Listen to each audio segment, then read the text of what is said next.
Hi, my name is Stevie Martinez, and I'm a double bassist with the Long Bass Symphony and also lecturer of music at Coastal Carolina University. I'm here to talk about the middle school Old County Orchestra excerpts for the upcoming Horry County auditions. We're going to take a look at the first two excerpts, or the only two excerpts for this audition. First up, we have excerpt number 1, the Cha-Cha This, Rumba That by Victor Lopez. This is pretty straightforward with this excerpt. There's only 4 notes within this whole piece of music, but I think what's really important is that we must always establish, especially since this is a dance, the groove. We must be constant with that groove, and there's a lot of accents as well too, where we have for the first bar 1, 2, bop, bop, bop, bop, and that's going to be the constant what we call say clave or motif. This underlying rhythmic figure that is going to be constant while there's other elements on top. So with this, it's very easy to approach this excerpt with an open string right at the beginning, which is fine, but it leaves a lot of room for error, especially since we don't have contact. Sometimes we might have like a whisper kind of approach, or even kind of a whoosh. We really want direct contact. And sometimes with the open string, especially in the moment, we tend to have this kind of sound, especially when the angle of the string and bow are not lined up at that 90 degrees. So to help navigate that, I would probably close that open D string with the 4th finger on the A. And with that approach, now you're playing those 2 notes on the same string, and it's the same tone. And I think that's always important for us to remember, is the tone and punctuation of the bass. Now going forward, a little bit different from the open string. Right? Open strings have that more open sound.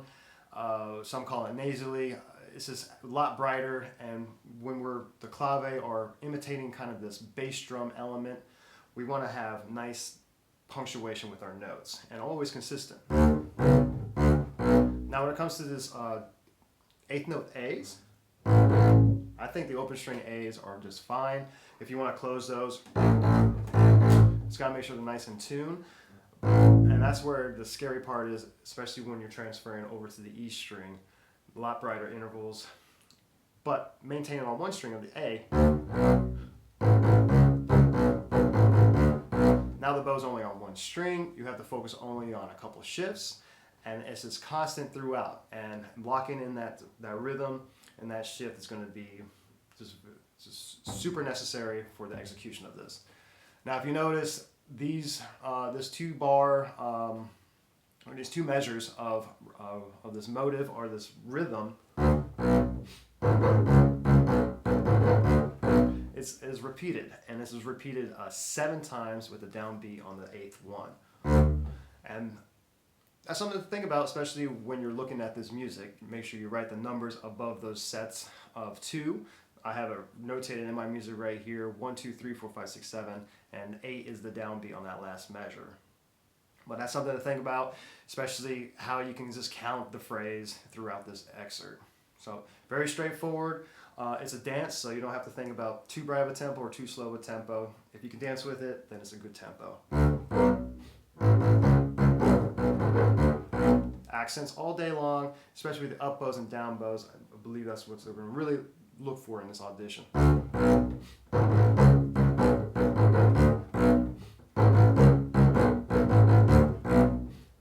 So you can keep that bow on the string, nice and tight punctuation, and always maintain the 90-degree approach here, because that's what's really going to pop these notes. So pretty straightforward with this audition, but make sure that we find that groove, and also working with a metronome really helps out with this. So let's take a look at the excerpt number 2, the Afterthoughts. This one's pretty bright, especially with the tempo, 152. If we measure that right now, it's quite quick, especially with the quarter notes and also the 8th notes. We're about right here. Think about the 8th notes, 1 and 2 and 3 and 4 and 1 and 2 and what's really kind of scary sometimes with these rhythms right here at measure 35, we have these dotted rhythms, or in replacement of that dot we have a rest. So we must constantly always think about the eighth note. 1 and 2 and 1 and 2 and 1 and 2 and. And what I always find really helpful is to breathe within the rest. That way it's part of the performance, and it's also rhythmically accurate when you do breathe. And it's a big motion, and fast rhythms require a lot of energy, but also relax throughout that performance.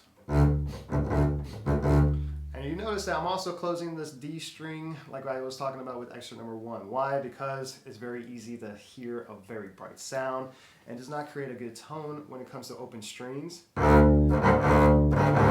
There's a lot of scratching that's going to go with. If you have it more on the string, you really have to work much harder to maintain the balance and also the tone constant. So finding the D on the A string is a good approach with this, because you're allowed to lift the string and also just have full control of that tone. Some suggested fingers for this. We have 4. The arpeggiation starts with the F sharp, and then we can shift to the G with the 1, replacing with the 4 on the A, and then 1, because we're going to have that open fifth approach with the 1-4 on the D and A string. As soon as I hit 1 with the 1 on the A string, I can replace that with a 4. That way I can set myself up for the F sharp. And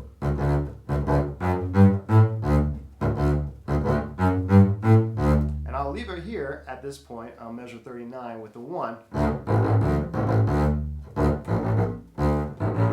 Yeah, that string crossing might be a little difficult. I would suggest open A.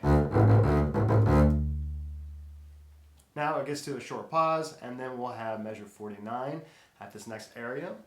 Again, always avoiding open strings when it comes to the downbeat or a strong beat. This is highlighted especially in measure 50 on beat number 4. There's 2 eighth notes of G, and it's a very easy trap to just play open string. So I would always try to close that. And also the F sharp and G relationship is going to be nice and in tune. So just a little bit slower in 49. We have 1, 2, 3. 2, 3. Now that fingering I played there is an option. I would probably suggest that because you're closing these strings, and you're going to be playing more on this higher shift of the D string, which creates a lot warmer tone, versus the open G area in the lower position. I'm going to play 2 different variations. Again, this is like catering your own sound. What's going to make you sound the best is the most important thing. So variation 1 with the shift up the D string. We'll start right here on measure 51. And that's going to be with the 2, sorry. 3.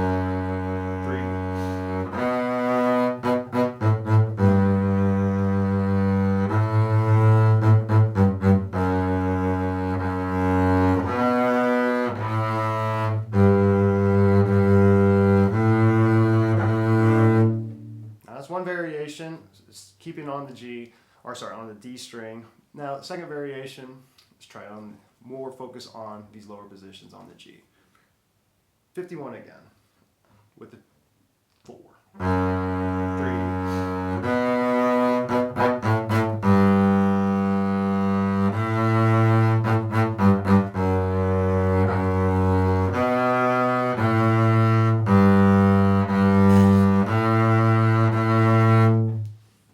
A lot brighter, but there's a lot of this kind of thou that always pops out with this open G. There's a lot of discussion about using an open G, especially with orchestral excerpts versus solo. Again, what's going to be the consistent sound, and also that's going to create good tone. If we have these different colors throughout one excerpt, then it really throws off the character, and it's just like a conversation that does not connect the dots. So that's my opinion, but as always, it's what's going to make you sound the best and also more in tune. Sometimes using the open string approach is good because we are still locking in our intonation. So I'm just giving you a couple options, but in tempo, especially at 49, you want to think about utilizing a lot of bow and also bow control. If we're at right here at 152, 1, 2, One more time. 1, 2, 3, and 4.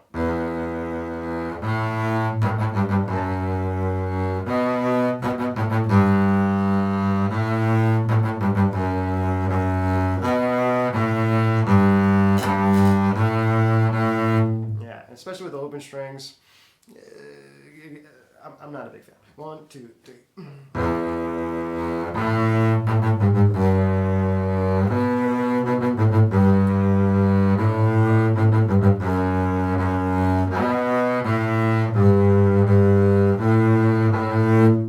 Yeah, you have your different options. I would encourage you to explore both. Thanks for listening and happy practicing.